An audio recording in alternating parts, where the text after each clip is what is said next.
యద్వందనం నిఖిలమోహ నివారణాయ యత్పాదపద్మభజనం భవతారణాయ జగద్గురు శ్రీ శ్రీ శ్రీ భావానంద భారతి మహాస్వామి వారి వారిని ఆశ్రయిస్తూ వేదిక మీద ఎందరో మహానుభావులు ఆసీనులై ఉన్నారు.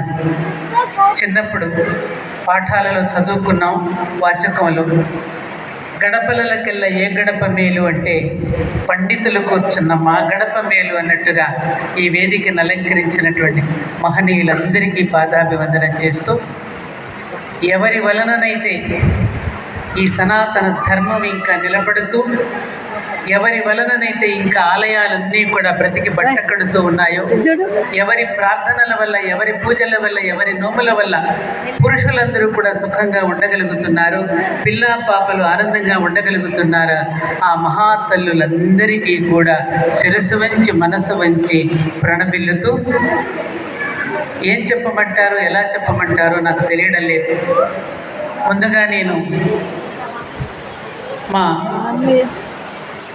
అద్వైత చైతన్యమూర్తి, అదే నామకరణంతో ఉన్న మా శంకరనారాయణ గారికి పాదాభివందనం చేస్తూ, మీ రుణం ఎలా తీర్చుకోరు బాబు అని ఎందుకంటే నిన్న సాయంకాలం ఫోన్ చేసి ఇక్కడికి వెళుతున్నాను, నువ్వు కూడా వస్తే బాగుంటుందమ్మా అని అనగానే తప్పకుండా వస్తాను అని చెప్పి ఇక్కడికి రావడం జరిగింది. ఇక్కడికి పాదం మోపుతూనే అక్కడ నాకు ఒక వాక్యం కనపడింది, భావన యొక్క బలాన్ని గురించి. అప్పుడు ఎందుకు స్వామి నన్ను ఇక్కడికి పిలిపించారో అప్పుడు నాకు అర్థమైంది. ఎప్పుడు నేను అందరికీ ఒకే మాట చెప్తాను, భావనా మాతృ సంతుష్టాయే నమో నమః అని అమ్మవారి యొక్క నామంలో ఉంటుంది. భావన చాలా ప్రధానమైనది. ఇప్పుడే మాకు శర్మ గారు కూడా